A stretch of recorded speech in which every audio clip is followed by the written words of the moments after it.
చేస్తానని మీరు నమ్ముతున్నారా అని దేవుడు మిమ్మల్ని అడుగుతున్నాడు. ఏ విషయంలో అది మీకు నమ్మకము చాలట్లేదు, మీ విశ్వాసం చాలట్లేదు, ఈ విషయంలో నాకు నమ్మకం చాలట్లేదండి. ఎందుకంటే ఎన్నో సంవత్సరాలైంది, ఎన్నో నెలలైంది, ఎన్నో రోజులైంది, కానీ ఎటువంటి కదలిక కూడా లేని పరిస్థితిలో నేను ఉన్నాను అనే పరిస్థితిలో మీరు ఉన్నట్లయితే, చిత్తానుసారంగా మీరు అడుగుతున్నట్లయితే తప్పకుండా చేస్తాడు.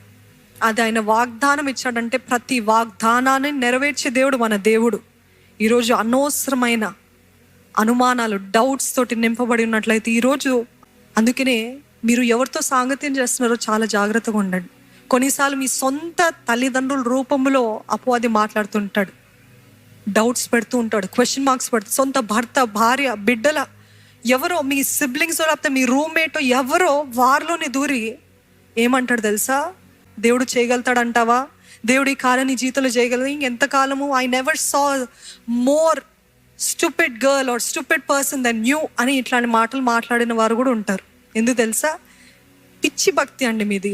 దీనికి పిచ్చా, వీరికి పిచ్చా అని అన్న మాటలు ఎంతమందికి ఉందో అందరికీ ఉంటుంది. ఎందుకంటే అవిశ్వాసులకి మన విశ్వాసం చూస్తే వెర్రితనము వలె ఉంటుందంట. కానీ అది యెహోవా యేసుని నమ్మిన వారికి అది మహాశక్తి, గొప్ప శక్తిగా ఉంటుందండి. ఏది వింటున్నారో అది మీ హృదయంలో ఒక చోట, ఒక మూల పడి ఉంటుంది. ఎప్పుడైతే ఒక శోధన, ఒక పోరాటం, ఒక శ్రమ, ఒక భయంకరమైన కన్నీటి లాంటి పరిస్థితి వచ్చినప్పుడు ఏమొస్తుంది తెలుసా? ఆ ప్రశ్న మళ్ళీ బయటకు వస్తుంది. అవును, వారు చెప్పారు కదా, ఈ భక్తి వల్లనే కదా నాకు ఇంత బాధ. అప్పుల సమస్యల్లో బాధపడుతున్నారేమో, పూట పూట ఖర్చు ఎలాగా అని చింతిస్తున్నారేమో, నిరీక్షణ లేని పరిస్థితిలో ఉన్నారేమో దేవుని సన్నిధిలో. మీరు ఎటువంటి పరిస్థితిలో ఉన్నా దేవుడు, గాడ్ కెన్ కమ్ త్రూ.